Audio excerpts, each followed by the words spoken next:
தென்காசி மக்களவை தொகுதி திமுக வேட்பாளர் தனுஷ்குமாரை ஆதரித்து மதிமுக பொதுச் செயலாளர் வைகோ நெல்லை மாவட்டம் திருவேங்கடத்தில் தேர்தல் பிரச்சாரம் மேற்கொண்டு வருகிறார். அந்த நேரடி காட்சிகளை பார்த்துக் கொண்டிருக்கிறோம். பொய்யான வாக்குறுதிகளை தருகிறார்கள். இந்திய நாட்டின் வரலாற்றிலேயே நதிகளை இணைக்க வேண்டும் என்ற ஒரு மசோதாவை நாடாளுமன்றத்தில் கொண்டு வந்து 6 மாதம் விவாதம் நடந்தது என்றால் அது இந்த திருவேங்கடத்துக்கு பக்கத்திலே கலிங்கப்பட்டியிலே பிறந்த வைகோ என்கின்ற இந்த சாதாரணமானவன் கொண்டு வந்த மசோதா தான் 6 மாதம் நாடாளுமன்றத்திலே விவாதம் நடைபெற்றது. மேகதாட்டுவில் அணை கட்டுவதற்கு அனுமதி கொடுத்து 19 மாவட்டங்களுக்கு குடிதண்ணீர் இருக்காது, பஞ்ச பிரதேசம் ஆகிவிடும். சென்னல் வயல்கள், செழுங்கரும்பு தோட்டங்கள் எல்லாம் பாழாய் போய்விடும். கஜா புயலின் போது 89 தமிழர்கள் இறந்தார்கள். மாண்புமிகு பிரதமர் நரேந்திர மோடி அவர்களே, நீங்கள் ஒரு வார்த்தை இரங்கல் சொன்னீர்களா? நாங்கள் பிரஜைகள் இல்லையா? இந்த நாட்டின் குடிமக்கள் இல்லையா? ஒரு அனுதாபம் தெரிவிக்க முடியாதா? 1000 ட்விட்டர் செய்திகளை ஒரு நாளைக்கு தருகின்றீர்களே. உலகத்தின் பல நாடுகளை போய் பார்த்துவிட்டு வந்தீர்கள். நொறுங்கி கிடக்கின்ற தமிழகம், 1.5 கோடி மரங்கள் நொறுங்கி, 70 லட்சம் தென்னை மரங்கள் விழுந்து நொறுங்கி, எல்லா வயல் வெளிகளும் பாழாகி, வாழை தோட்டங்கள், கரும்பு தோட்டங்கள், தென்னந்தோப்புகள் எல்லாம் அழிந்த நிலையில் கண்ணீர் கம்பளையுமாக விவசாயிகள் கதறிக் கொண்டிருந்த பொழுது நீங்கள் பார்க்க வந்தீர்களா? 3 முறை இப்பொழுது ஓட்டு கேட்க வருகிறீர்களே. அன்றைக்கு நீங்கள் வராத நீங்கள், அனுதாபம் தெரிவிக்காத நீங்கள், இன்றைக்கு வருவதற்கு என்ன தகுதி இருக்கின்றது? அதை விட கொடுமை என்ன தெரியுமா? மகாத்மா காந்தியை போல ஒரு உருவத்தை செய்து இப்போது சுட்டுக் கொண்டார்கள். சுடுவது போல சுட்டு அவர் நெஞ்சிலிருந்து ரத்தம் வடிவதை போல ஒரு காட்சி அமைத்து, காந்தியை இன்றைக்கும் நாங்கள் சுடுகிறோம், காந்தியை சுட்டுக் கொள்கிறோம், கோட்சேக்கு ஊரெல்லாம் சிலை வைப்போம் என்று அறிவித்த இந்த அக்கிரம செயல் உங்களை பதற வைக்கவில்லையா? நீங்கள் இதை கண்டித்தீர்களா? உங்களுடைய கட்சியைச் சேர்ந்த முதலமைச்சர் தானே யோகி ஆதித்யநாத் உத்தரப்பிரதேசத்தில் அந்த கயவர்களை கைது செய், அந்த கொடியவர்களை கூண்டில் நிறுத்து, அவர்கள் தண்டிக்கப்பட வேண்டியவர்கள் என்று சொன்னீர்களா? கண்டன குரல் கூட நீங்கள் தெரிவிக்கவில்லை. ஆகவே அச்சமாக இருக்கிறது. இந்த நாட்டின் எதிர்காலம் இரத்த களரிகள் நிறைந்ததாகிவிடக் கூடாது. அமைதியான வாழ்வு வாழ்ந்து கொண்டிருக்கிறோம்.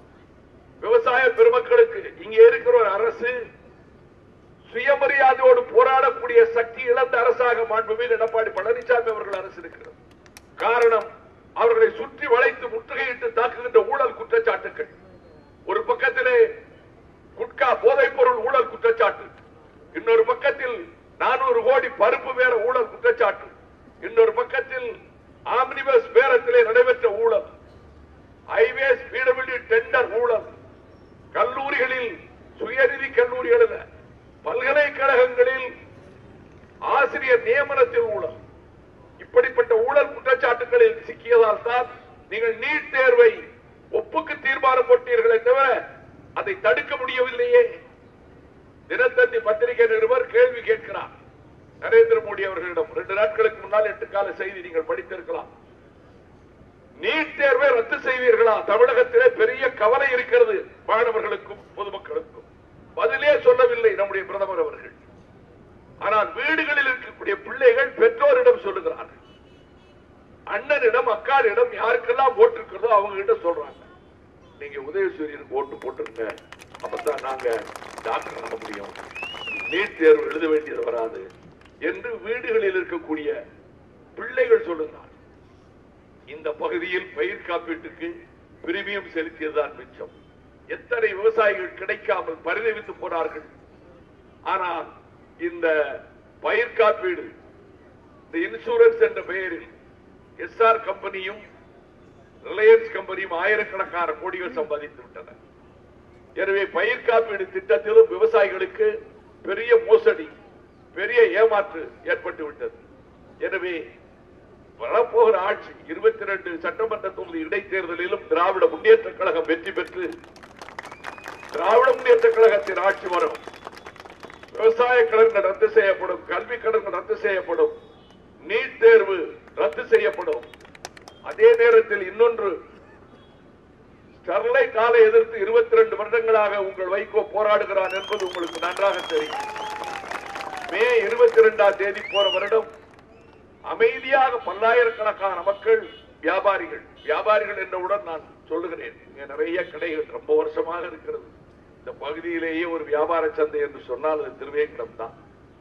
இந்த சரக்கு சேவை வரியின் மூலமாக வியாபாரிகள் வாழ்வே அழிந்து போய்விட்டது.